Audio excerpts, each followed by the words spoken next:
Oke. Mata kuliah ini namanya keperawatan gerontik non-akut.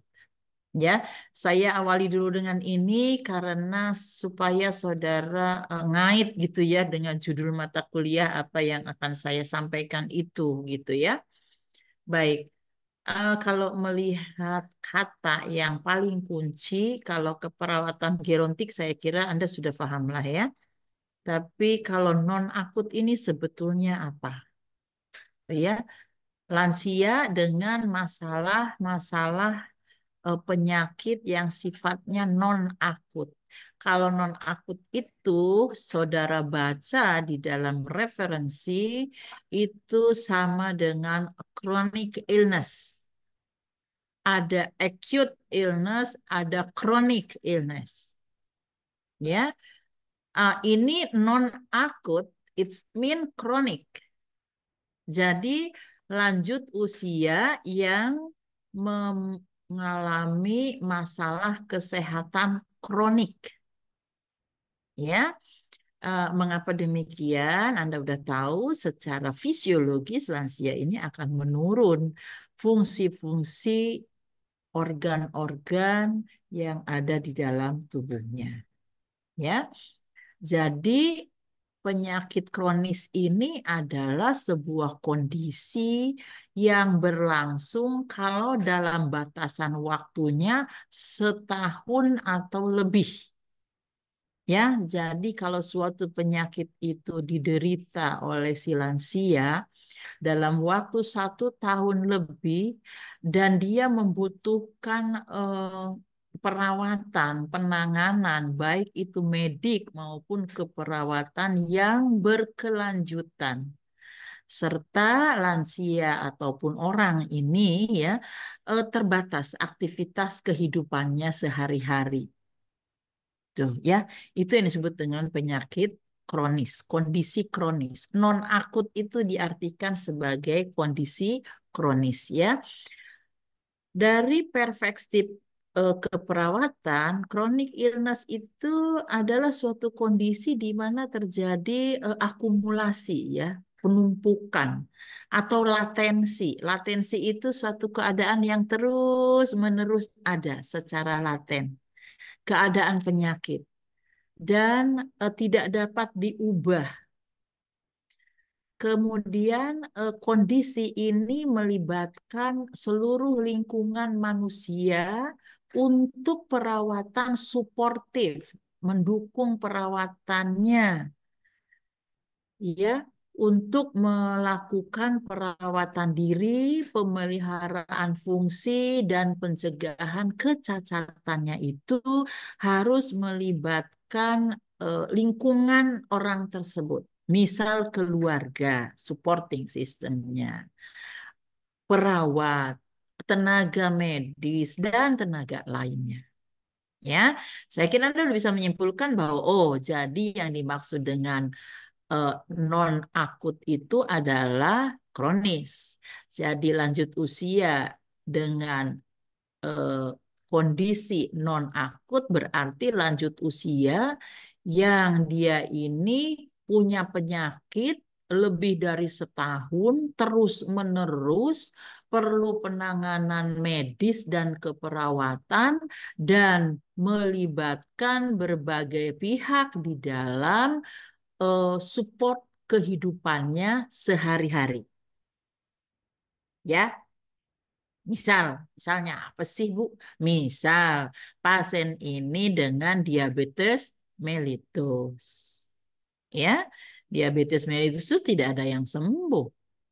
Ya, akan terus ada dan perlu penanganan dari medis maupun keperawatan dalam mempertahankan kadar gula darah yang balance juga mencegah terjadinya komplikasi-komplikasi yang mungkin timbul akibat penyakit diabetes mellitus.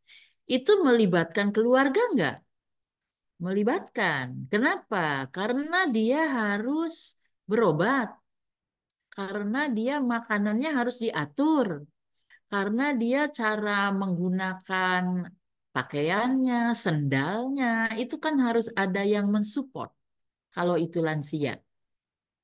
Sepatunya tidak boleh pasien diabetes mellitus menggunakan sepatu sempit kan ya. Nanti terjadi perlukaan. Nah, siapa emang yang nyiapin sepatunya? Itu yang support adalah keluarga. Nah, jadi statement bahwa melibatkan lingkungan orang tersebut di dalam memberikan perawatan dirinya itu ya masuk dalam. Itu contoh nyata lah yang gampang ya. Biasanya saudara kalau dikasih contoh tuh ingat ya. Oke, itu yang dimaksud dengan penyakit kronis. Nah, jadi asuhan keperawatan lansia dengan penyakit non-akut itu lansia-lansia dengan kondisi seperti itu. Dan tidak harus lansia itu berada di sarana pelayanan. Ya, dia bisa berada di tengah-tengah keluarganya, tetapi dengan latensi suatu kondisi yang harus mendapat perhatian. Selain diabetes mellitus, kira-kira apa lagi? Rizka Permata Oktaviani, kamu bisa berikan contoh lanjut usia dengan masalah kesehatan apa ya yang laten lama dan itu akan terus ada dan butuh perhatian orang lain. Coba Rizka, kira-kira apa Rizka?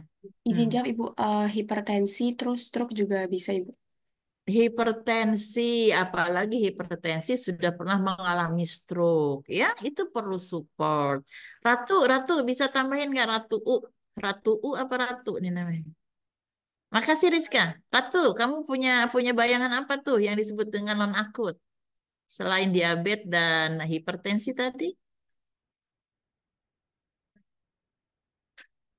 di masyarakat nih di rumah? Ratu, kira-kira apa tuh? Nggak usah nyari di Google, kira-kira aja. Apa Ratu U?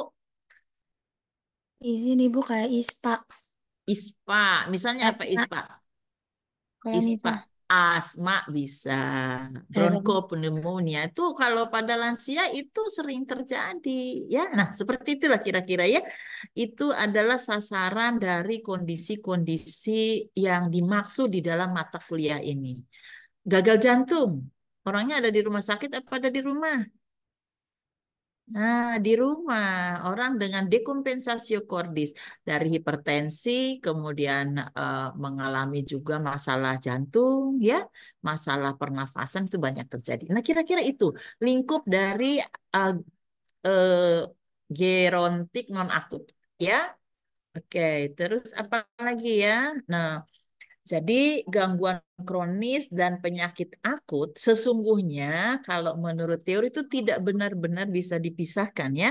Karena begini, banyak kondisi yang saling terkait secara rumit. Kalau seseorang mengalami serangan akut dan itu bisa menjadi kronis. Bisa. Ya, misalnya apa? Misalnya tiba-tiba orang hipertensi tiba-tiba mengalami stroke. Itu kan akut tuh kondisinya. Tapi sesudah stroke kan menjadi hemiplegia berkepanjangan, ya. Jadi sebetulnya tidak bisa di-split, tetapi dalam kondisi itu bisa berkaitan. Pasca mengalami serangan akut jantung, itu bisa menjadi latensi, terus menjadi kronik selama kehidupannya di rumah. Ya, seperti itu. Oke. Nah, ini tahun lama ya, menurut siapa nih? Saya kira ini kita cari lagi lah ya.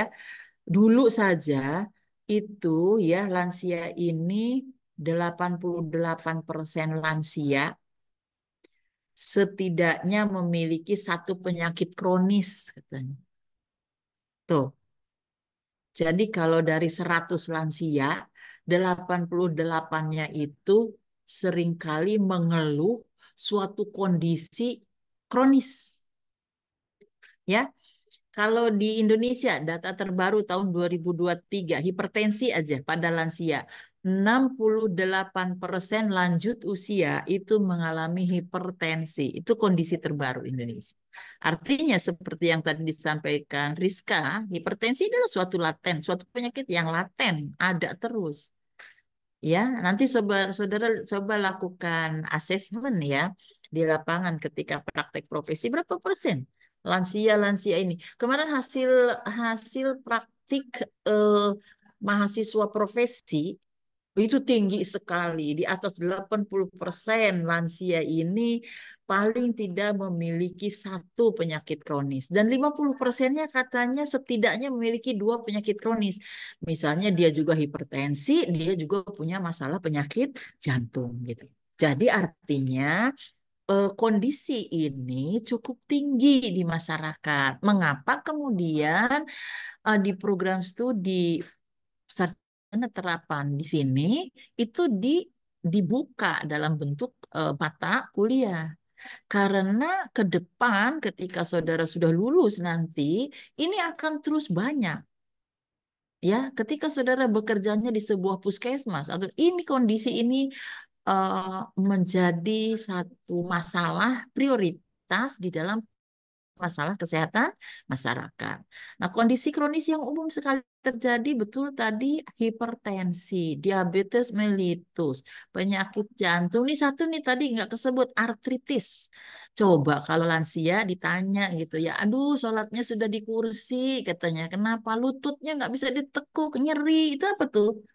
Emang sembuh tuh? Nggak akan. Ya osteoartritis tuh sulit sekali. Itu akan bertahun-tahun ada.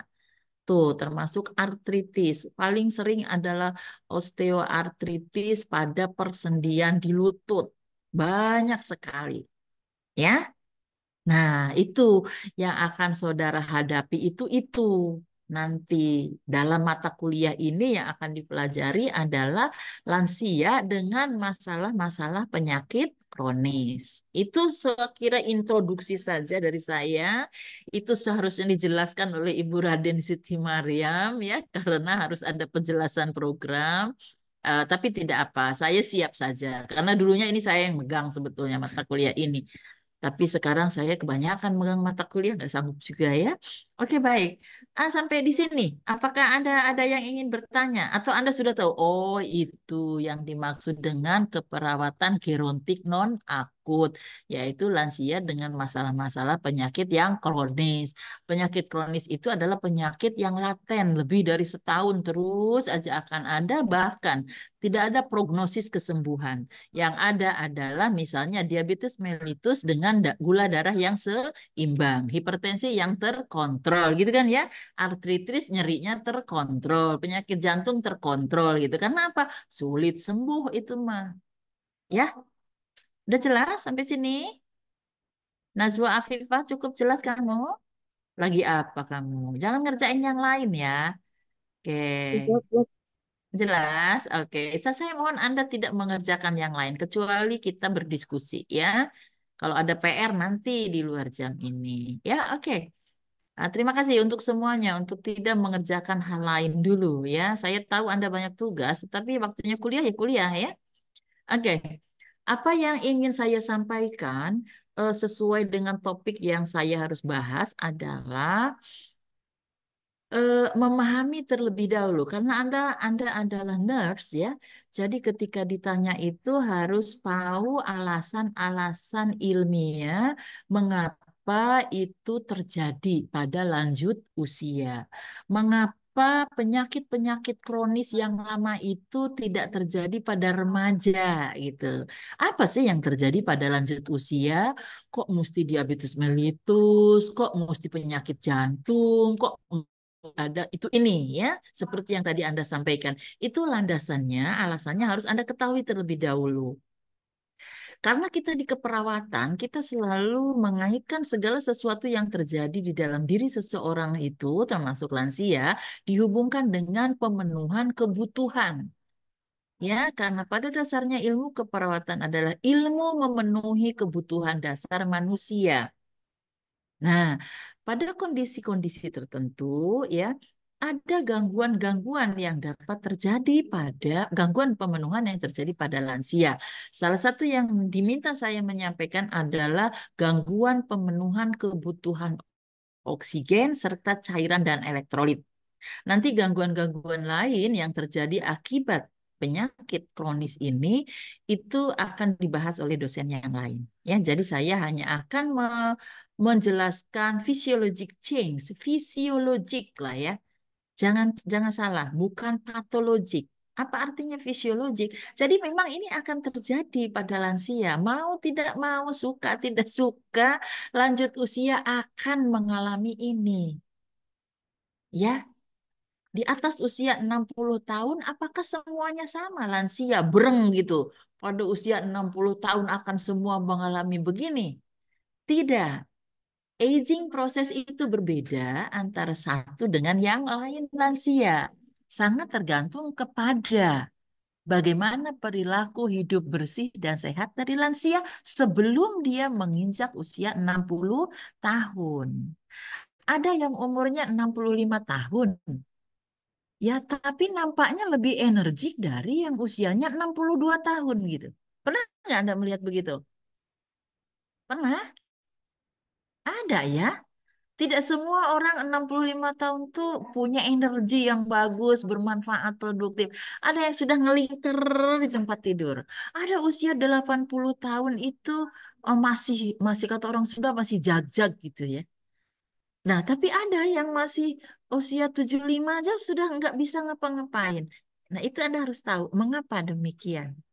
Ya, karena secara fisiologis itu sebetulnya akan terjadi penurunan fungsi-fungsi seluruh organ pada tubuh lansia. Tapi ya, seseorang yang terpapar dengan karsinogen, ya, itu akan lebih cepat mengalami penuaan. Tetapi yang hidupnya sehat, olahraganya kuat, makanannya dijaga gitu ya, vitaminnya bagus, itu akan lebih lambat proses agingnya.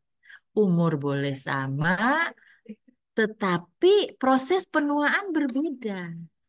Ya, kayak mengapa orang tua di kampung itu usianya 80 masih ajak-icik ke sana ke sini gitu ya. Beda dengan orang di kota metropolitan. Ya, baru 65, 66 sudah berbagai masalah kesehatan muncul. Itu Anda bisa lihat apa yang terjadi dengan mereka. Beda, konsumsi makanannya beda antara metropolitan dengan kampung. Ya, pencemaran oksigennya kampung dengan kota metropolitan berbeda. Makanannya berbeda. Ya. Nah, jadi proses aging itu waktunya sama, tetapi respon tubuh lansia itu berbeda-beda. Ini harus menjadi satu bahan kajian untuk saudara, bahan pembelajaran. Nah, ini saya akan sampaikan terkait dengan fungsi fisiologis. Jadi, pada sistem kardiovaskuler, pada sistem respirasi, dan sistem urinary, lansia itu terjadi proses penurunan fungsi daripada sel-selnya. Sehingga mudah sekali mengalami masalah pada sistem kardiovaskuler, pada sistem respirasi, dan juga sistem urinary. Itu akan terjadi proses penurunan. Sekali lagi fisiologis, artinya akan terjadi, ya, bukan patologis. Nah, kalau sistem fisiologisnya terganggu, tentu akan ada proses patologis, ya. Oke, baik. Saya bicara terlebih dahulu dengan sistem kardiovaskuler. Apa yang terjadi perubahan fisiologik pada sistem kardiovaskuler lansia sehingga ini berhubungan dengan bisa terjadi gangguan pemenuhan kebutuhan oksigen. Ya, nah, yes, maaf in English ya, saya kira Anda orang-orang yang pintar bahasa Inggris yang saya copy paste dari buku sumbernya. Physiologic change pada sistem kardiovaskular. Pertama, terjadi penurunan tonus otot jantung. Tonus otot jantung itu kan ada ukurannya tersendiri, tetapi pada lansia itu menurun. Ya, hal ini akan menurunkan oksigenasi jaringan berhubungan dengan terjadinya penurunan cardiac output maupun reserve-nya, cadangannya. Ya, jadi karena muskulus otot jantungnya menurun tonusnya, maka dia tidak akan bekerja secara optimal seperti halnya saudara. Ya, otot jantungnya kuat bener, mau shoot. Kalau saudara lari, Oh, tonusnya mompaknya makin kenceng. Ya, kalau sudah lansia mungkin cuma syut, syut, begitu. Nggak bisa seperti saudara syut gitu. Nah, ya, itu yang dimaksud. Terjadi penurunan. Apa artinya jadi? Ya, kalau mompaknya nggak kuat, maka sirkulasi oksigen ke seluruh tubuh nggak sehebat saudara. Ya, lansia itu. Itu karena muskulusnya, tonusnya menurun ya. Yang kedua, pada lanjut usia ini banyak terjadi peningkatan ukuran jantung. Jadi jantungnya itu ukurannya membesar. Kemudian terjadi juga pembesaran pada ventrikel kiri, ya. Nah, ini sebenarnya akan membuat jantung itu berkompensasi. Memang kondisi membesarnya jantung pada lansia merupakan kompensasi dari terjadinya penurunan tonus otot jantung. Jadi ada hubungannya nih antara ini dengan ini. Ya, kompensasi itu apa? Suatu upaya ya untuk memenuhi. Ya, kalau dia berdenyut, karena gini, eh, kebutuhan oksigen di seluruh tubuh kan tidak bisa dikurangi sebetulnya, ya kan? Maka jantung ini punya inisiatif dengan terus berdenyutnya lebih cepat. Kalau denyut jantung cepat, itu otomatis lah ya bisa terjadi pembesaran otot jantung. Ya, segala otot yang kemudian frekuensinya digunakan itu lebih lama, itu akan membesar. Contoh lah ya, betisnya abang beca. Nggak ada yang kecil betis abang beca. Kenapa? Dan dia mengayuh. Berarti dia dipakai terus tuh otot. Jadi besar. Sama lah kira-kira dengan otot jantung begitu. Ya, karena dia mengkompensasi penurunan tonus otot jantung, maka dia akan membesar. Dan ada risiko ya kalau terjadi pembesaran otot jantung. Kemudian yang ketiga, apa yang terjadi pada sistem kardiovaskuler? Decrease cardiac output. Nah, kalau saya tanya nih, apa sih yang dimaksud dengan cardiac output? Nah, lama tapi ini habis waktunya. Cardiac output adalah, ayo, siapa yang berani jawab? Cardiac output adalah darah yang keluar pada saat jantung memompa berapa lama? Jantung itu kan memompa, shoot, mengeluarkan darah kan ya, keluar darahnya. Kalau cardiac output itu dihitungnya bagaimana? Sudah pernah belajar? Hah? Coba saya cek nih. Ini jangan-jangan nggak paham ya? Mudah-mudahan sih paham. Fadilatul Islamiyah. Apa yang dimaksud dengan cardiac output? Hah? Tahu? Wah, kalau nyari dulu lama. Tidak tahu Ibu.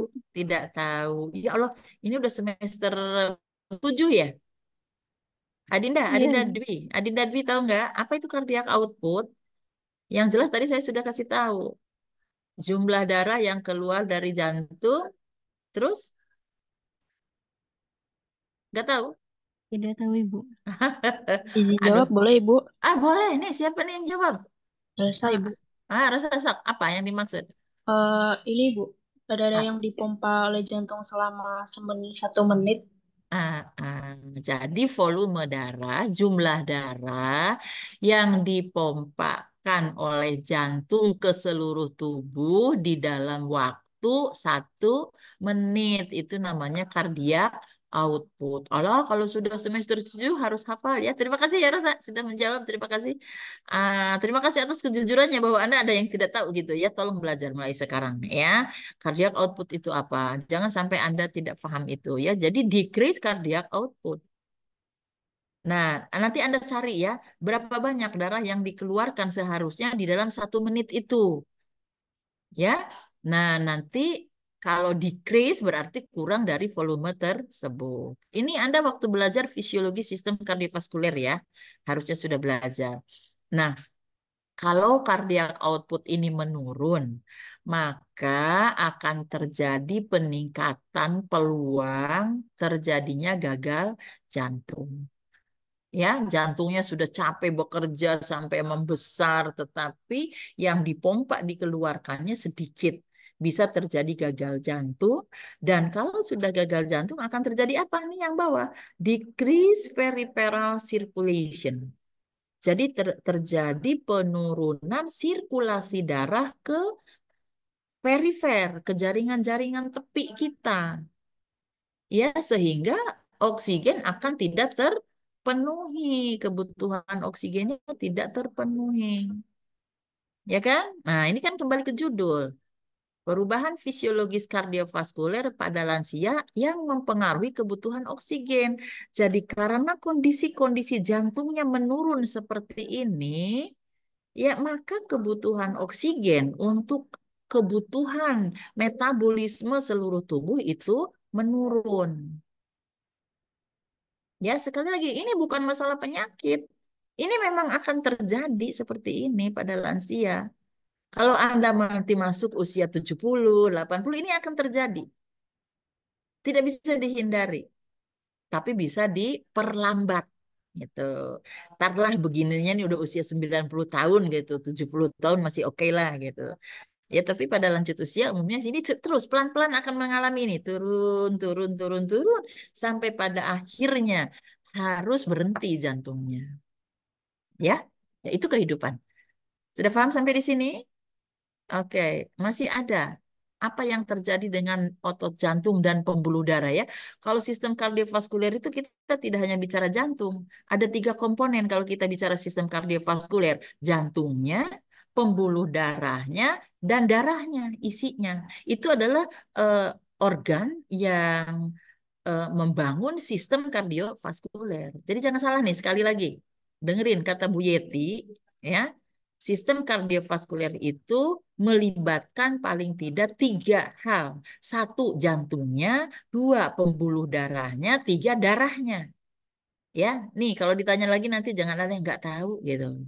Ya, harus tahu. Ingat, catat. Yang begitu-begitu tuh kadang-kadang apa namanya ya lupa kalau diterangkan karena tidak ada tertulis di sini. Oke, lanjut. Apa yang terjadi dengan jantung lanjut usia? Decrease elasticity of heart muscle and blood vessels. Penurunan elastisitas dari otot-otot jantung dan juga pembuluh darah. Elastisitas tuh kelenturannya menurun sehingga dia menjadi kaku.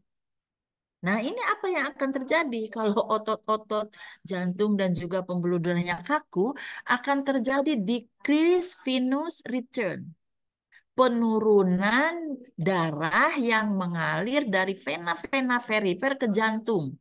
Nih, jangan lupa venous return, ya darah vena yang kembali ke jantung.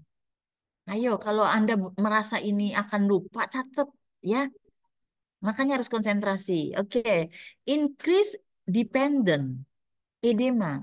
Karena darahnya tidak kembali ke jantung, dia akan tertahan di perifer, di kaki, di tangan. Maka sering sekali kita melihat lanjut usia kakinya bengkak. Nggak tahu kenapa ya kaki saya bengkak. Ini karena ini. Venous return-nya menurun. Kenapa menurun? Karena pembuluh darah dan elastisitas otot jantungnya sudah menurun, elastisitasnya kaku gitu. Tuh, ya ini akan terjadi. Kalau sudah begini pasti kebutuhan oksigen akan menurun karena baliknya aja susah. Boro-boro dia ngambil oksigen. Ya, kan darah itu ngambil oksigen, kemudian dialirkan ke perifer. Dari perifer dia balik lagi ngambil ke paru-paru. Lah kalau dia nggak balik-balik, apakah kebutuhan oksigen di perifer terpenuhi? Tidak. Ya, yang jelas akan edema kakinya. Kemudian apa yang terjadi? Increase incidence of orthostatic hypotension. Akan terjadi angka kejadian seseorang mengalami hipotensi ortostatik. Udah tahu nih hipotensi ortostatik? Nah, ada yang bisa menjawab? Apa hipotensi ortostatik? Saya hitung sampai 5. Kalau tidak ada yang menjawab, saya lewat. 1, 2, 3,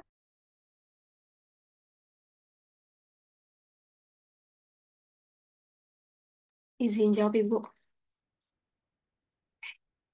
Silahkan. Apa itu? Menurut saya tekanan darah dalam tubuh kita yang menurun, Ibu, dalam Ya, karena apa? normal. Ortostatiknya karena apa? Ortostatiknya. Hipotensi tekanan darah yang merendah. Ya, oke. Ortostatik? Izin bantu Ibu. Iya, Eh, karena posisi tubuh Ibu bisa jadi karena posisi terbalik. tubuh. Iya. Kalau dihubungkan dengan Venus return?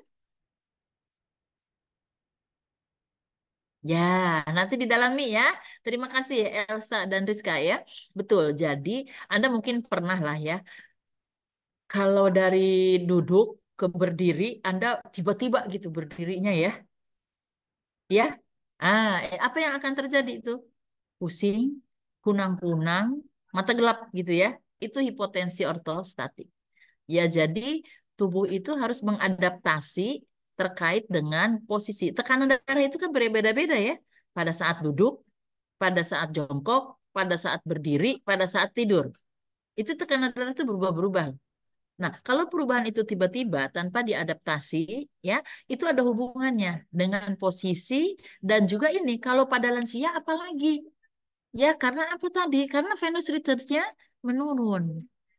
Jadi baliknya, tekanan darah adaptasi jantung dan sistemnya untuk mengembalikan tekanan darah yang normal itu tidak cepat secepat itu, lambat semuanya. Nah, jadi angka kejadian hipotensi ortostatik ini tinggi. Kemudian increase varicosities and hemorrhoid. Varicosities adalah suatu kondisi pelebaran vena. Ya, kenapa melebar venanya? Itu tadi tuh blood vessels-nya, elastisitasnya sudah menurun sehingga dia menampung darah lama, kemudian terjadilah varises lah kalau saudara mengatakannya ya, itu varises, varikositis. Hemoroid itu kan sebetulnya varises di sekitar anus. Ya, ini bahaya. Nah, itu yang terjadi. Jadi kalau kita melihat dengan menurunnya elastisitas otot jantung dan juga pembuluh darah, otomatis sirkulasi oksigen ini, sirkulasi darah ini akan tidak sebaik orang dewasa, apalagi remaja, dan ini akan mempengaruhi kebutuhan oksigen. Ya, karena oksigen itu dibawanya oleh darah. Darah dipompa oleh jantung. Jantung memompa sangat bergantung kepada elastisitas pembuluh darah. Makin kaku pembuluh darah, makin susah dia memompa. Makin susah darah bersirkulasi. Artinya, darah yang membawa oksigen ke seluruh tubuh itu sedikit, tidak normal sirkulasinya. Itu yang terjadi pada lanjut usia. Oke, sampai sini Anda bisa ngikutin dah? Bu Yeti terlalu cepat? Dah? Lu Bisa, Ibu.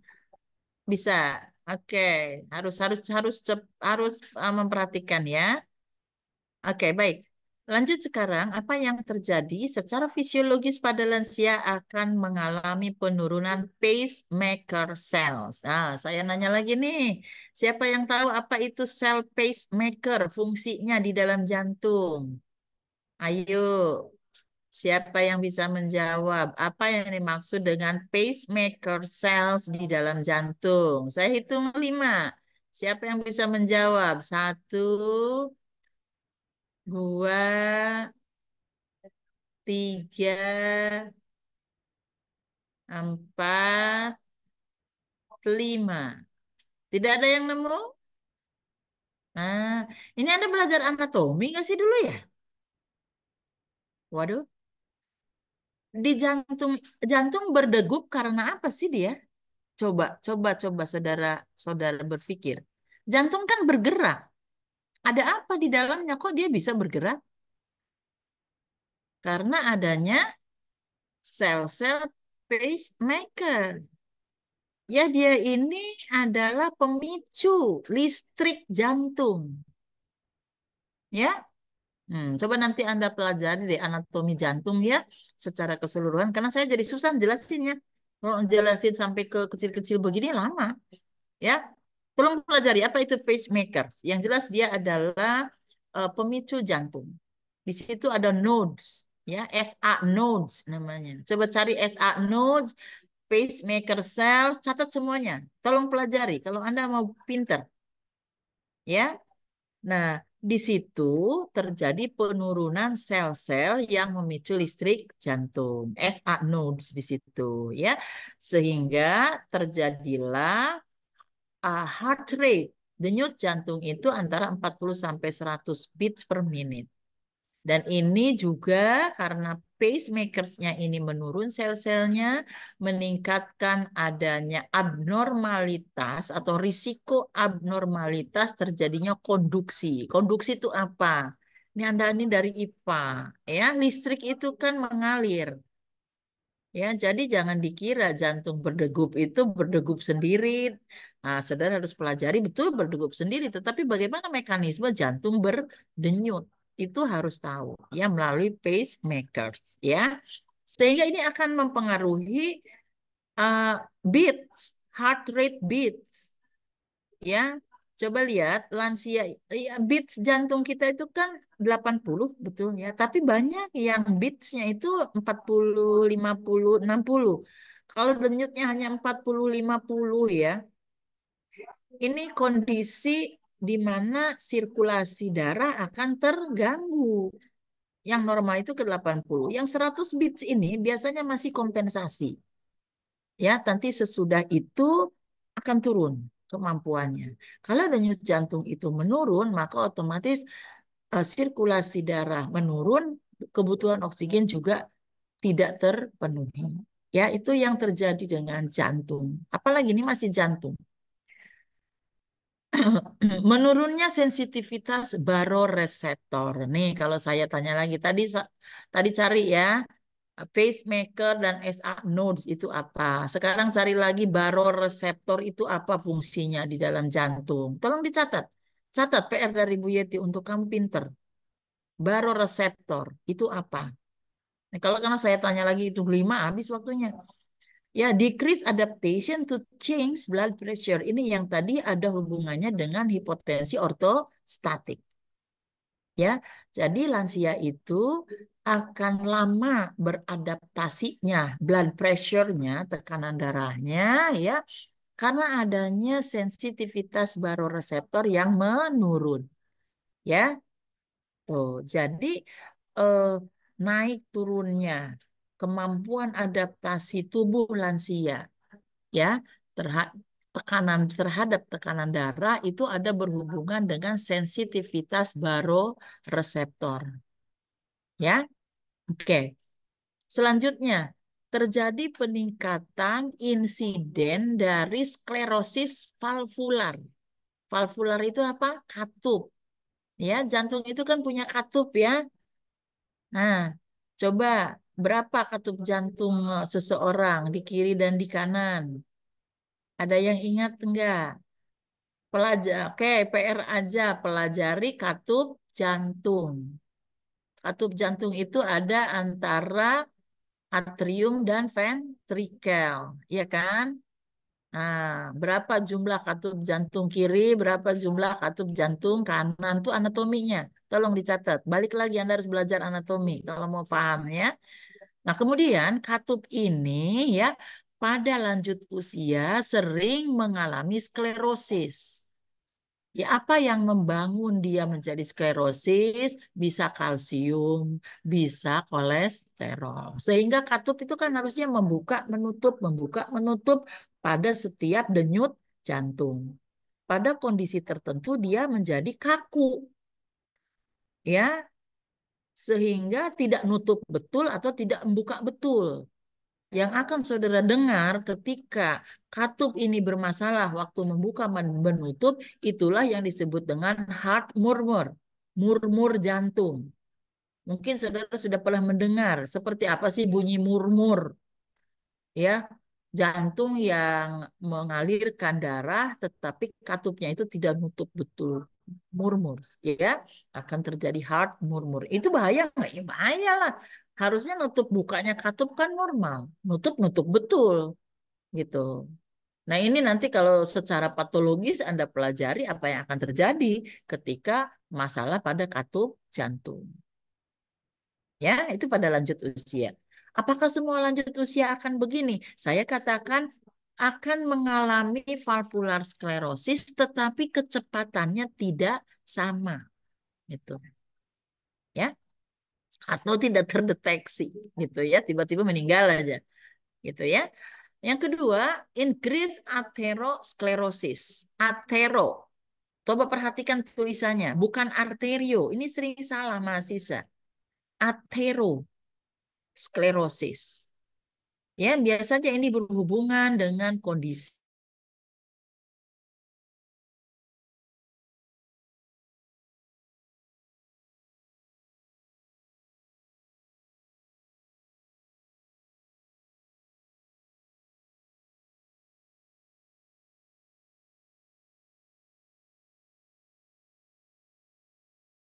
sklerosis. Cari oleh Anda. Di Google ada, di buku ada. Ya, cari supaya Anda paham. Oh, seperti itu ya. Yang namanya pembuluh darah mengalami aterosklerosis dan itu terjadi pada lanjut usia. Ya, kalau pembuluh darahnya kaku, konon lagi tekanan darah pasti tinggi. Ya, pembuluh darah itu harusnya elastis, tapi ini karena aterosklerosis menjadi kaku. Seperti saudara jantung ini ya, kalau meniup balon yang kaku, yang belum pernah ditiup gitu ya.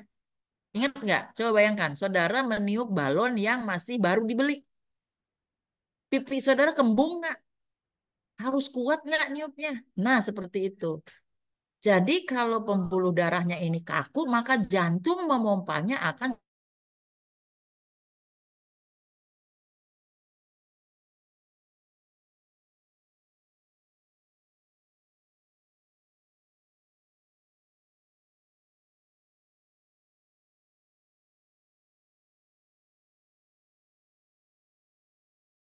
menerus. Apa yang akan terjadi? Increase blood pressure. Tekanan darah akan meningkat. Makanya pada 80% lanjut usia, tekanan darahnya tinggi. Ya, ini yang menyebabkannya. Weaker peripheral pulse. Denyut jantung perifernya lemah. Kenapa? Karena kaku.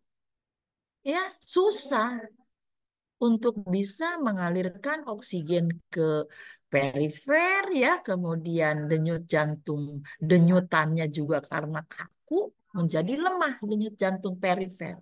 Nadinya itu lemah. Kan kalau nadi itu isinya harus kuat ya, shoot baru terasa oleh kita nih nadinya. Tapi kalau darah yang mengalirnya sedikit karena kaku, karena tersumbat, maka nadinya hampir tidak teraba. Itu menunjukkan alirannya menurun. Kalau aliran menurun, artinya kebutuhan oksigennya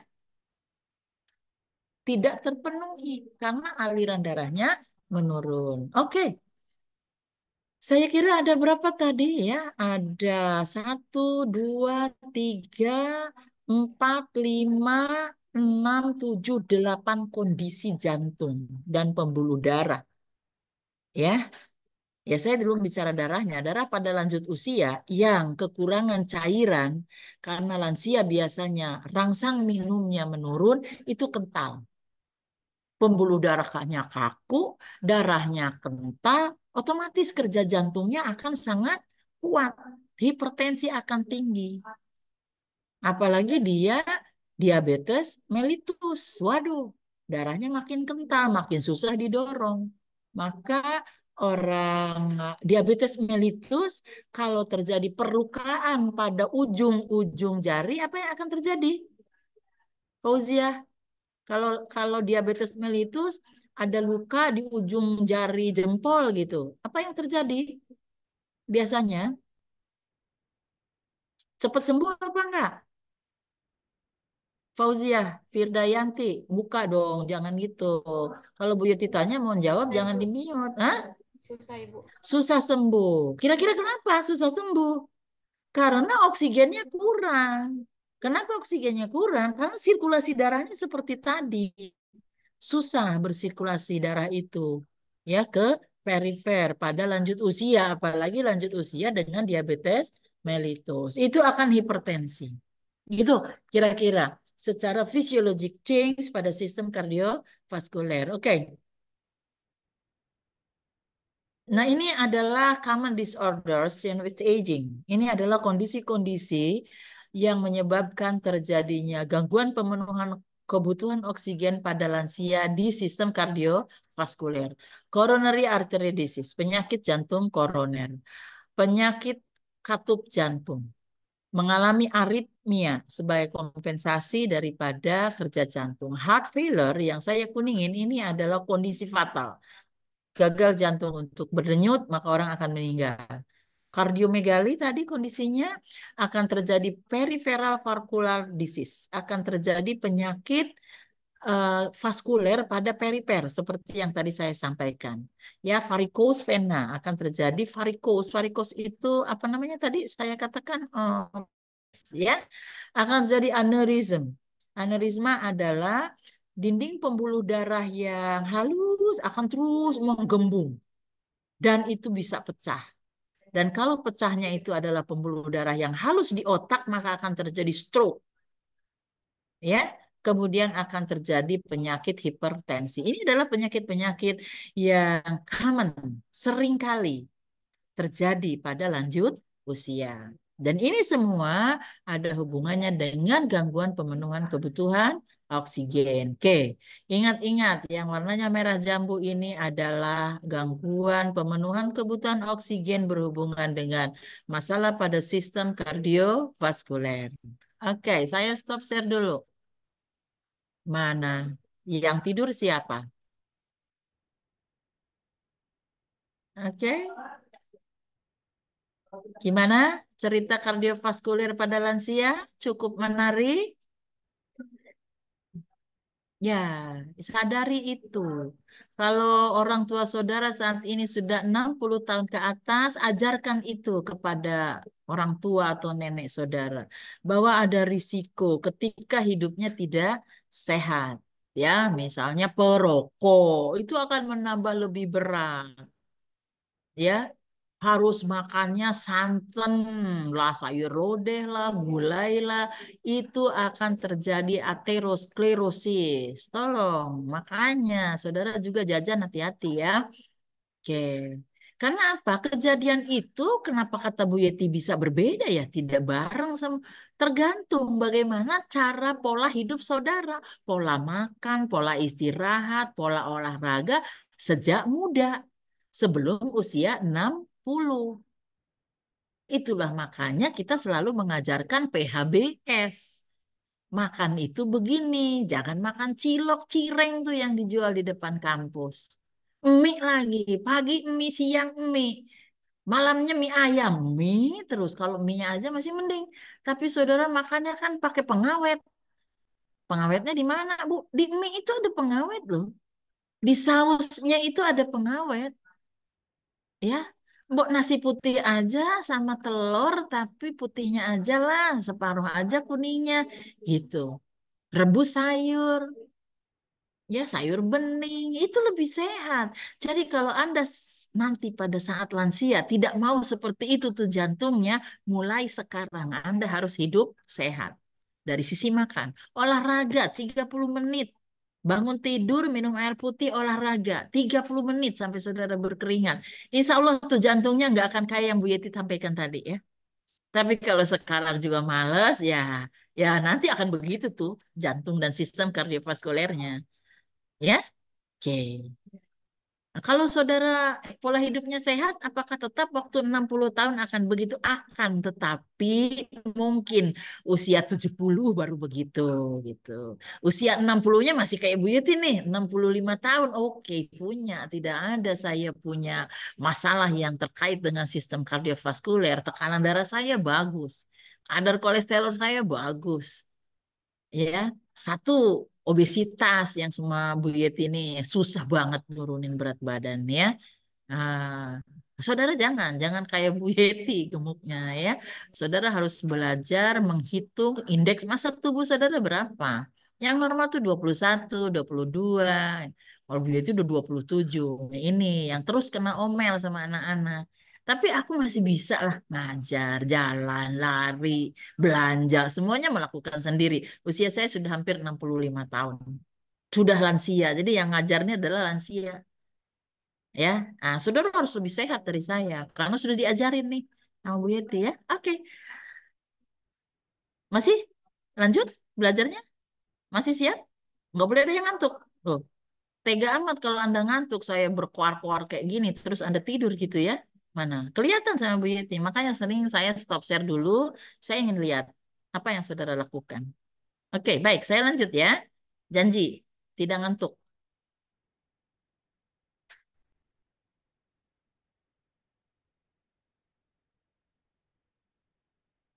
Oke, sekarang kita beralih ke sistem yang lain. Ya, sistem, lah kok nggak mau pindah. Bentar. Ya, ini sistem respirasi. Nah, kalau sistem respirasi itu apa sih ininya? Organnya apa hanya paru? Lah kok ke sini? Bentar. Nih. Ya, udah terlihat lebih gede? Oke. Perubahan fisiologis. Anda harus ingat nih, fisiologis, bukan patologis ya. Memang akan terjadi sekali lagi. Yang pertama, ya kalau organ sistem pernafasan itu kan dimulai dari hidung, mukosa hidung, ya, laring, kemudian paru, bronkus sampai alveol ya. Nah, itu sistem. Itu terjadi perubahan sama dengan tadi di jantung. Yang pertama, decrease body fluid. Ya, jadi lansia itu umumnya ya salah satu masalah lansia adalah dehidrasi. Kenapa sih lansia pada dehidrasi? Nanti pada asuhan keperawatan gangguan cairan dan elektrolit pada lansia Anda akan ketemu. Kenapa? Karena pusat haus daripada lansia itu fungsinya menurun. Jadi lansia itu sering kurang minum, ya. Tidak haus dia walaupun tubuhnya itu sebetulnya sudah membutuhkan air gitu. Tuh, yang kedua jumlah air di dalam tubuh lansia itu menurun. Nah, kalau cairan ini menurun, fluids ini menurun, maka akan terjadi penurunan kemampuan tubuh untuk melembabkan udara, ya kan? Kalau saudara ngasih oksigen, pakai tabung oksigen, pakai humidifier nggak, nih Serina? Tahu humidifier pada tabung oksigen? Pelembab. Iya tahu Ibu. Nah, kalau oksigen mau masuk ke hidung pasien lewat air dulu nggak? Lewat lewat humidifier nggak? Iya lewat Ibu. Ya, artinya oksigen itu nggak boleh dihirup gitu aja, ya harus dilembabkan dulu. Nah, emangnya terus kita memakai oksigen, pakai humidifier, lansia kan bergerak begitu aja, tidak ada pakai humidifiernya di mana? Ya humidifiernya ada di tubuh itu sendiri. Nah, kemampuan lansia untuk melembabkan udara yang dia hisap itu menurun. Sehingga ini akan menyebabkan membran mukosa. Membran mukosa pada sistem respirasi ini dryer. Dryernya apa ya? Kering membrannya. Nah, coba bayangkan. Kalau oksigen yang masuk itu tidak dilembabkan, apa yang akan terjadi dengan lansia? Akan batuk, akan nyeri, akan mudah sekali infeksi. Ya. Decrease number of cilia. Cilia itu apa? Cilia itu bulu getar ya. Di jalan nafas itu ada bulu getar dan dia ini merupakan senjata pertahanan untuk sistem respirasi. Kalau ada makrofag, mikroorganisme yang masuk, itu akan ditangkap oleh silia kan ya. Jadi tidak masuk ke dalam sistem pernafasan. Kalau ini menurun berarti dong pasukannya apa namanya tidak bisa membersihkan jalan nafas dari makrofag dari apapun ya eh, apa namanya yang masuk ke dalam sistem pernafasan. Makanya di situ ditulisnya decrease ability to trap debris, membersihkan jalan nafas. Silia ini kan bergetar membersihkan jalan nafas ya. Sudahlah dinding mukosanya kering, pembersihan jalan nafasnya juga menurun. Nih, apa yang akan terjadi? Increase risk for respiratory infection. Karena juga number of makrofagnya menurun. Makrofag itu apa tuh? Ayo, siapa yang tahu? Makrofag itu apa? Ada silia, ada makrofag pada sistem respiratori, tolong dicatat. Apa itu? Ya, ini adalah pertahanan-pertahanan pada sistem respiratori, baik itu silia maupun makrofag, keduanya. Sehingga kalau ini selnya menurun jumlahnya, otomatis fungsinya juga menurun.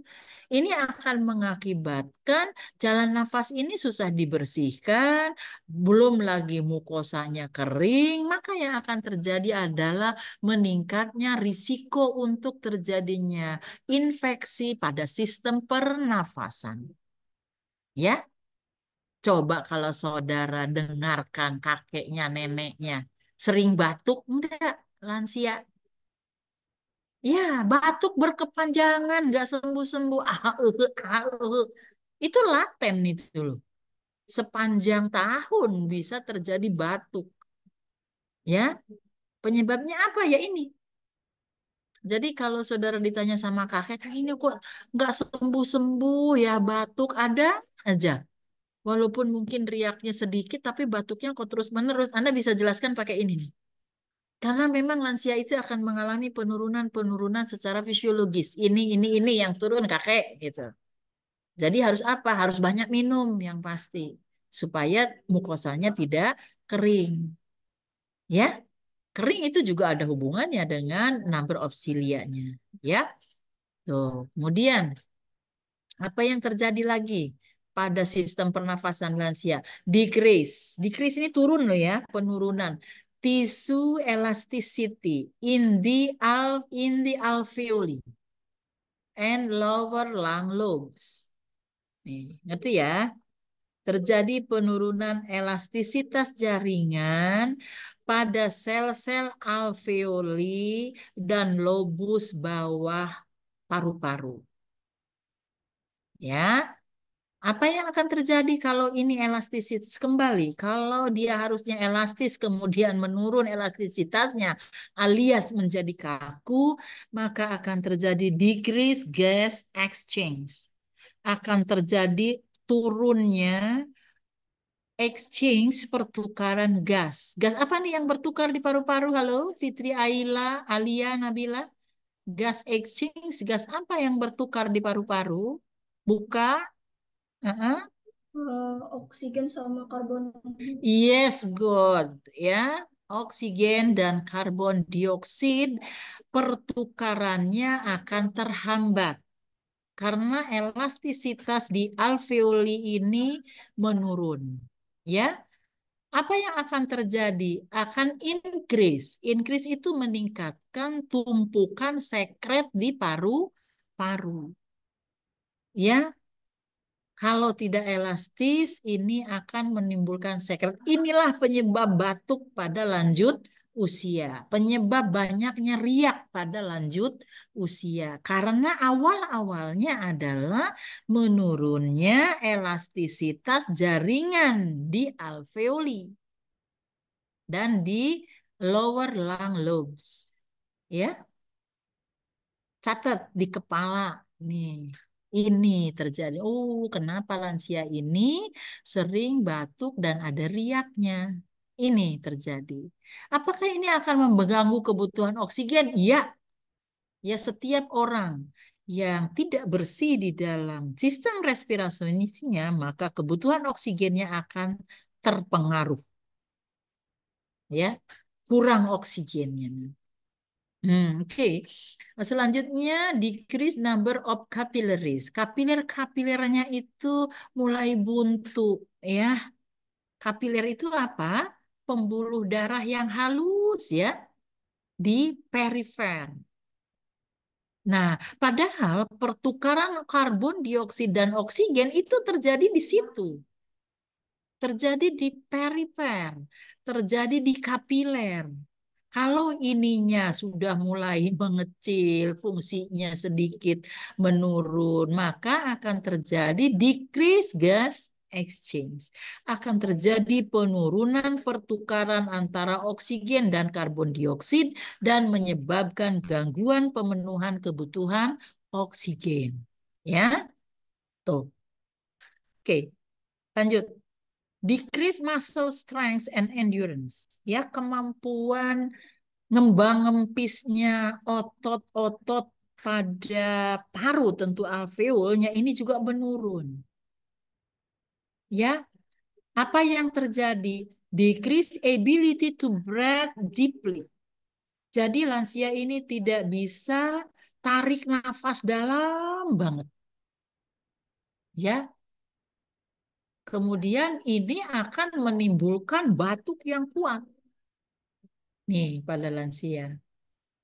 Makanya nanti kalau dia lansia ke poliklinik lansia mengeluh sesak, mengeluh sekretnya banyak, itu akan diajarkan nafas dalam dan batuk oleh perawat. Kenapa demikian? Ini nih karena kondisinya seperti ini. Muscle strength-nya decrease, ya, kekuatan daripada otot-ototnya. Kemudian increase calcification of cartilage. Cartilage itu cartilago. Cartilago tulang rawan yang ada di sistem pernafasan. Itu mengalami kalsifikasi. Kalsifikasi tahu ya? Kalsiumnya. Apa yang akan terjadi? Itu akan menjadi kaku. Kalau kaku pada kulang-kulang karena kalsifikasi ya pada kartilago, maka akan rigid of rib cage. Apa itu? Pada saat dia kembang kempis itu menjadi rigid, kaku. Dan ini akan menurunkan kapasitas paru. Paru-paru itu ketika menarik nafas, itu volumenya harus bisa diukur. Oh, segini normalnya. Banyak oksigen ditarik, ya kan? Itu kalau elastis, sel-selnya semuanya. Tetapi ketika rigidity, ketika terjadi kekakuan, dia tidak mampu mengembang sebanyak itu mengambil oksigen dari udara. Ya. Nah, kalau kapasitas parunya mengambil udara sedikit, otomatis oksigen yang ditarik juga sedikit. Padahal kebutuhan tubuhnya banyak, maka akan terjadi gangguan pemenuhan kebutuhan oksigen. Jadi nafas dalam yang selalu saudara ajarkan kepada lansia nanti dan juga batuk efektif itu sebetulnya di dalam rangka mengkompensasi apa-apa yang terjadi perubahan secara fisiologi pada sistem respirasi. Ya, karena memang berubah. Nah, ini yang sering terjadi pada lanjut usia adalah COPD. Ini udah belajar nih apa saja yang termasuk COPD. Chronic Obstructive Pulmonary Disease. Ya, pertanyaan saya dan Anda catat. Penyakit apa saja yang termasuk ke dalam COPD? Kalau ada yang tahu sekarang boleh sebutkan. Ini belajarnya pada KMB. Siapa yang tahu? Apa saja? COPD apa saja? Hah? Ada yang tahu? Satu, dua, tiga, empat, lima. Siapa yang tahu? Ibu. Penyakit-penyakit yang termasuk pada kelompok COPD. Izin jawab, Ibu. Ya, Eh, siapa nih? Rizka, Ibu. Rizka. Oke, apa Rizka? Bronkitis, terus, Bronkitis. iya, terus PPOK. Apa lagi? Itu Iya, PPOK itu sama oh, dengan ya. COPD. PPOK itu penyakit paru obstruktif kronis. Nah, apa lagi? Selain bronkitis. Apa sih? Ah, Emfitema bisa gak, Bu? emphysema, emphysema. Oke lah, nanti dicari ya. Tapi yang pasti COPD atau PPOK COPD bahasa Inggrisnya, PPOK bahasa Indonesianya. Cari, tanya ke si Google. penyakit yang termasuk PPOK pasti akan keluar, seret gitu, ya kan? Nah, udah dicari belum? Oke, lanjut ya. Ini adalah influenza. Influenza ini kan disebabkan oleh karena virus ya. Kenapa sih virus yang tidak bahaya saja kalau pada lansia menjadi bahaya? Karena itu tadi ya, pasukan yang akan melawan itu menurun, silianya menurun, makrofagnya menurun ya. Pneumonia, tuberkulosis, dan juga yang terbanyak saat ini justru adalah lung cancer. Ya, ini yang sering terjadi. Ini semua termasuk ke dalam penyakit kronis menahun, ya. Apalagi kalau TBC-nya tidak diperbaiki. Ya, ini adalah common disorder seen with aging. Artinya bisa dilihat, bisa diamati berhubungan dengan aging, proses penuaan. Ya, ayo, takut tua nggak nih? Takut tua nggak nih? Aduh, kalau sudah tua banyak penyakit. Itu mah sudah dari sononya begitu ya. Oke, baik. Oke, kedua. Jadi tadi beberapa hal yang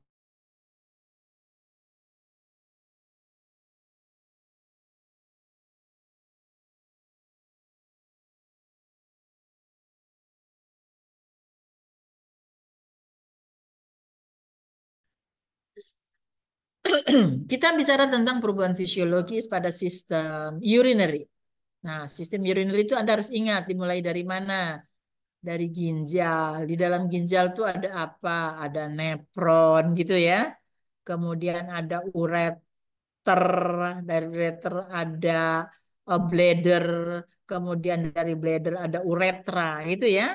Ingat-ingat sistem daripada urinary. Nah, itu akan mengalami perubahan, berubah, berganti. Apa yang terjadi? Decrease number of functional nephron. Nephron itu ada di ginjal, ya. Dia melakukan filtrasi terhadap berbagai zat toksik. Jadi zat toksik ini tidak dialirkan ke tubuh, tetapi ditarik oleh nefron, kemudian dikeluarkan melalui urin. Ya kan gitu ya? Nah, sekarang fungsi daripada ginjal, khususnya sel-sel nefrons ini menurun, decrease jumlahnya, yang sehat yang bisa menyaring. Coba bayangkan, kalau yang harus mengeluarkan zat-zat yang tidak berguna di tubuh mengalami kelelahan dan menjadi sedikit, maka filtrasinya di ginjal itu akan decrease, akan menurun with decrease in drug clearance. Jadi drug ini apa obat-obatan, apa zat toksik ini menurun, tidak dibersihkan secara baik. Tuh kalau Anda enggak dong, minumnya banyak, sel nefronnya banyak, fungsi ginjalnya bagus. Kalau saudara minum misalnya Panadol, itu bukan tidak ada zat yang harus dikeluarkan, itu ada yang harus dikeluarkan, difilter di nefron, keluar semua. Sehingga tidak ada zat toksik tertinggal di tubuh. Pada lansia, nah, itu penyaringannya kurang maksimal. Ya, nah ini akan mengakibatkan masalah pada sistem cairan dan elektrolit tubuh. Ya, kemudian decrease blood supply, ya suplai darah ke ginjal karena menurunnya jumlah sel-sel ini dia akan menurun. Sehingga ini juga decrease removal of body waste, ya. Jadi si body waste ya sampah-sampah itu yang harusnya masuk ke ginjal itu menurun karena karena tidak banyak yang membawanya ke ginjal. Jadi decrease removal of body waste. Masih jalan-jalan di darah. Ya sampah-sampah bekas metabolisme itu kan diangkut ke ginjal. Nah, kalau blood supply-nya menurun, maka konsentrasi urin juga akan lebih konsentrat. Maka urin lansia ini tidak akan sebening urinnya kita ya, kita, saya mah sudah lansia ya, saudara. Jadi dia masih bisa keruh ya. Karena apa itu masih mengandung juga body waste, kemudian suplainya juga sedikit. Nah, ini berisiko terhadap kesehatan pada sistem urinary. Ya, jadi kalau ginjal yang bagus kan clearance bagus ya. Urin tuh banyak keluarnya sekian cc. Itu menunjukkan suplai oksigen dan suplai air darah ke dalam ginjal tuh bagus. Makanya kalau mau sehat dibilang banyak minum. Dan itu akan dikeluarkan dipakai untuk mencuci di ginjal. Ketika itu berkurang, maka pencucian menjadi tidak maksimum. Ya, apa buktinya pencucian tidak maksimum, suplai darahnya juga kurang ke ginjal, konsentrasi di urin itu menjadi kental. Ya, itu salah satu indikator saja ginjal kita sehat atau tidak adalah urin, warna urin ya. Decrease tissue elasticity ya. Semua tisu pada jaringan kardiovaskuler, pada jaringan respiratori, dan pada sistem urinary juga mengalami penurunan elastisitas. Ya, termasuk ya otot-otot pada bladder. Apa bladder itu? Vesika, vesika urinaria yang menampung urin dari ginjal yang dialirkan melalui ureter. Nah, jadi kalau elastisitasnya menurun jadi kaku, ya kan? Karena kaku, daya tampungnya menjadi sedikit. Apa gejala yang akan muncul ketika daya tampung bladder kita eh, sedikit? Sering apa lansianya? Salsabila Nailah, Salsabila Nailah, kamu lagi apa? Tidur? Hah? Ya, Salsabila, kamu tidur? Jawab, jawab Bu Yeti, Salsabila Nailah Nur. Halo? Coba lihat muka kamu naikin ke atas.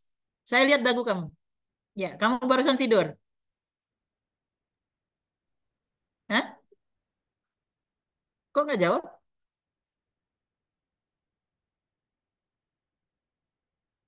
Salsabila, jawab Bu Yeti. Suaranya nggak, Bu? Dari awal saya Halo? bilang, kalau kuliah dengan saya nggak ada yang mukanya nunduk. Kayak yang nunduk itu kelihatan, orang bangun tidur itu kelihatan ya. Ya, ayo siapa lagi berani berani tidur di depan Bu Yeti? Hmm? Jangan hilang dari video. Saya anggap tidur kamu.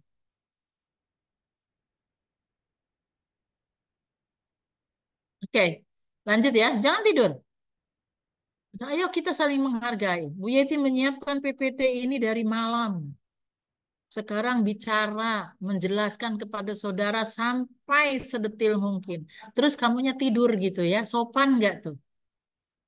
Ya, tega namanya itu. Bukan soal sopan tidak sopan. Ya, nanti kelihatan dari nilai ujiannya. Bisa nggak menjawab soal-soal saya? Soal-soal itu nanti dianalisis. Berapa orang yang menjawab soal Bu Yeti benar, itu ketahuan ya. Oke, kamu jangan suka jadi orang yang tegaan ya sama dosen ya. Nanti akan berakibat fatal. Oke, kita lanjut.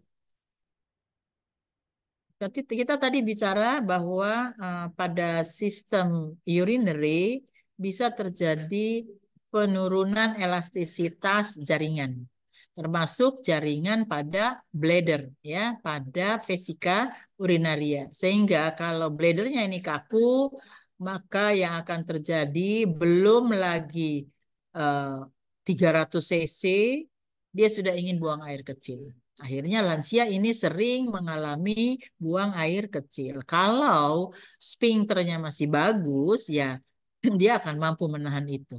Tapi kalau tidak, ya akan apa yang disebut dengan inkontinensia. Oke, apalagi yang terjadi? Ini yang terjadi adalah delay or decrease perception of need to void. Ya, pada sistem persarafannya itu akan menurun rangsang terhadap keinginan buang air kecil. Ya, sehingga ini akan mengakibatkan tiba-tiba terasa itu sudah tidak bisa nahan, akhirnya dia ngompol, incontinence. Inkontinensia ini diakibatkan oleh rendahnya rangsang terhadap keinginan untuk buang air kecil. Padahal tadi elastisitas dan kapasitas bladernya menurun.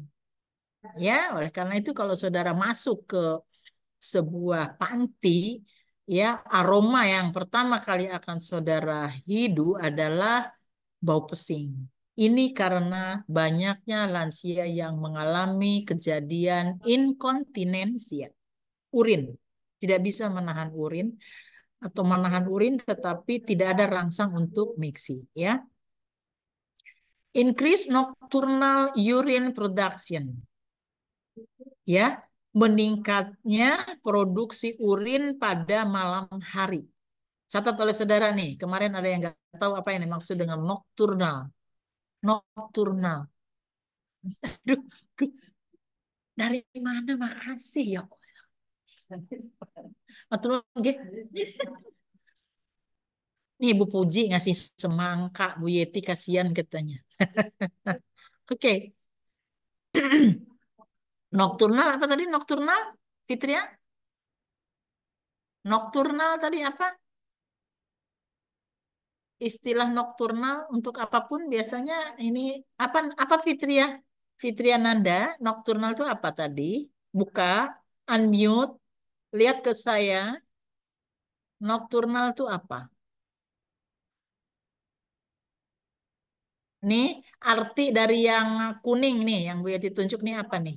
Fitria. Ini ngecek aja.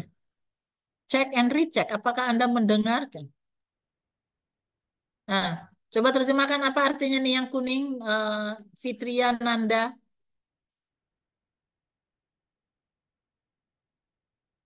Tuh mikirnya lama banget, padahal barusan saya bilangin. Muhammad Bintang coba apa maksudnya nih? Ibu izin jawab, Ibu. Itu Mm-mm. artinya eh, peningkatan produksi urin pada malam hari, Ibu. Yes, gitu dong. Fitria, kamu kemana? Mata melotot tapi nggak kepingnya nggak dengar ya.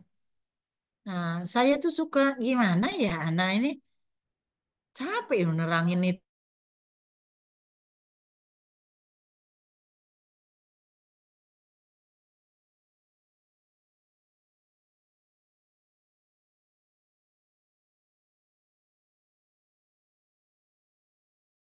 hari ya untuk buang air kecil. Ya, atau dia ngompol karena tidak terbangun. Ini yang terjadi. Jadi produksi urinnya banyak pada malam hari. Nah, saudara cari mengapa pada malam hari produksi urinnya. Nah, saya nggak usah jelasin. Anda cari secara kritis. Ya, mengapa pada lansia terjadi peningkatan produksi urin pada malam hari gitu. Ya, tolong dicatat, dicari untuk Anda belajar. Oke. Apalagi decrease of muscle tones, increase volume of residual urine ya. Menurunnya tonus otot sehingga urinnya ini tidak keluar semua ketika dia buang air kecil. Atau istilahnya apa tuh? Tidak lampias ya. Karena muskulusnya tonus otot di sekitar uretra, vesika, juga sphincternya ini menurun. Ya, sehingga pipisnya itu sering tapi sedikit sedikit karena masih ada residual. Residu itu artinya apa? Sisa, ya, masih tersisa urinnya. Increase size of prostate, ya, terutama pada laki-laki. Nah, sering terjadi kasus pembesaran kelenjar prostat pada lanjut usia. Laki-laki tentu yang punya prostat. Apa yang terjadi terhadap sistem urinary?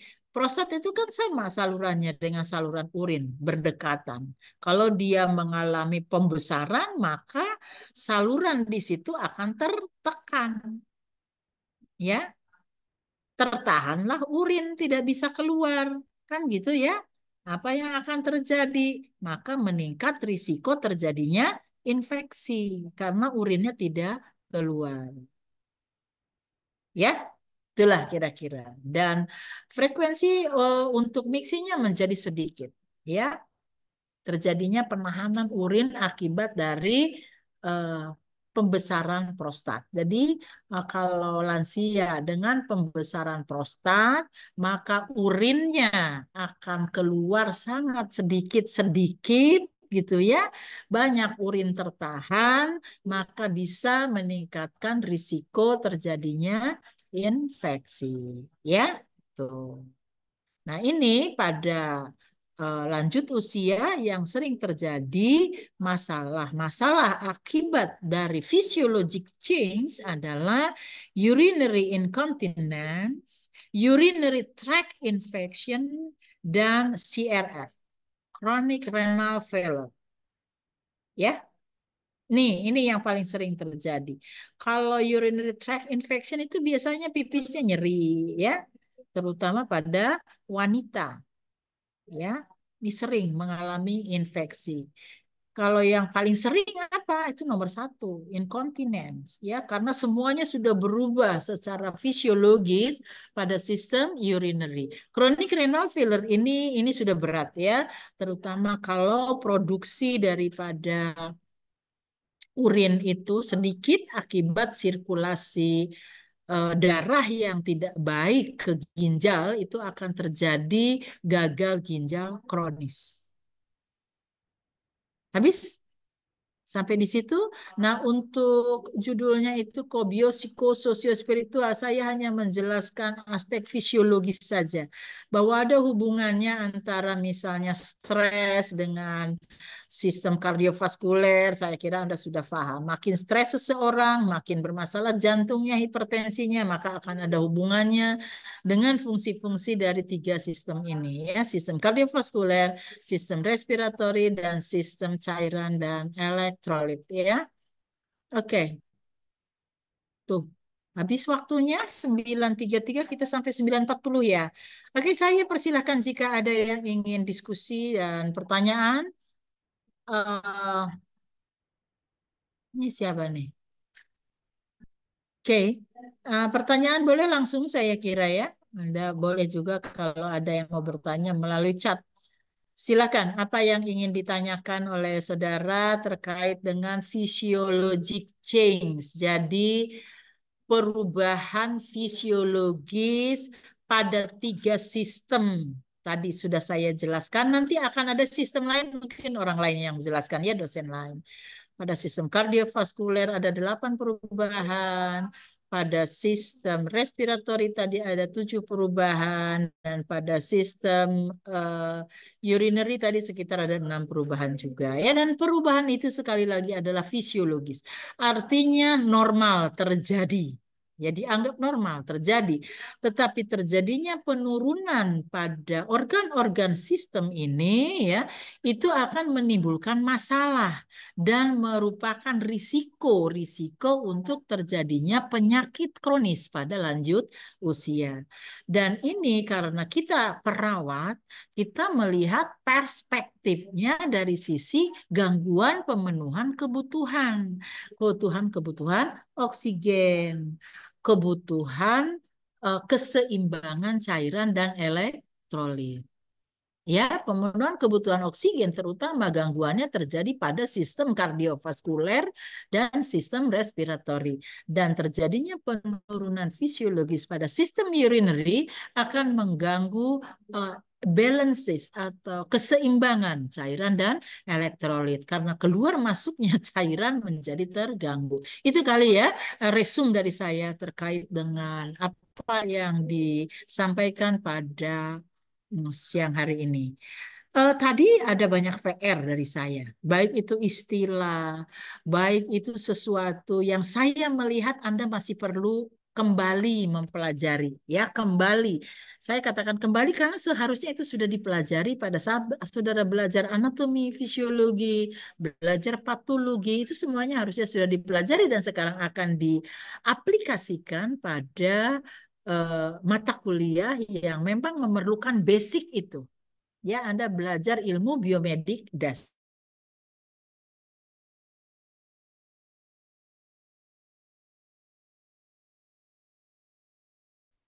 Saya minta screenshotnya lengkap, wajah Anda terlihat semua. Ratu, tolong jangan memperlihatkan jilbab saja.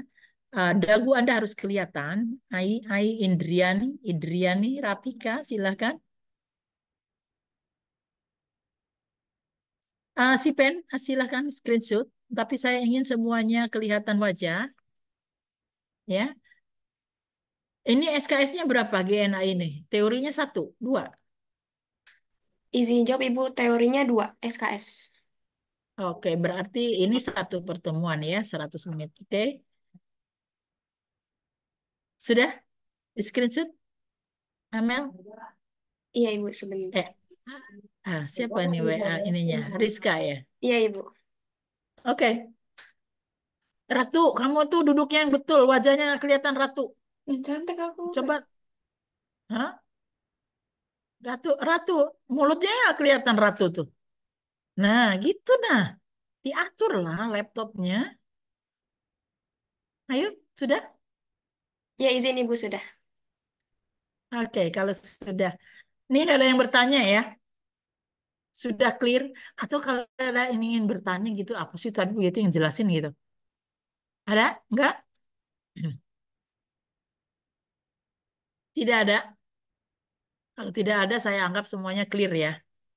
Artinya tidak ada sesuatu yang saudara tidak pahami ya. Oke, ukurannya apa nanti? Soalnya ada 10. Apakah saudara semua bisa menjawab? Ya. Oke. Kalau tidak ada pertanyaan, saya tutup pertemuan ini ya dengan saya akhiri dengan wassalamualaikum warahmatullahi wabarakatuh. Mohon maaf kalau ada hal yang kurang berkenan. Anda silakan nanti secara manual apa secara elektronik saudara menandatangani daftar hadir kuliah ya. Oke. Terima kasih. Masih ada kuliah? Diem dulu kok. Untuk hari ini gerontik non akut aja Ibu. Oh gitu. Hanya saya yang ngajar. Siapa lagi yang ngajar? Hari ini aja terus Ini nanti oke, kelas B ya. Ini semester. Anda tuh semester berapa sekarang? Semester 5. semester 7 Ibu. Oh, semester 7 ya. Oh, benar, 47. Oke, baik. Baik, terima kasih. Ya, saya izin live ya. Selamat belajar semuanya. Oke, kalau tidak ada kelas, Anda tuh belajar. Yang barusan saya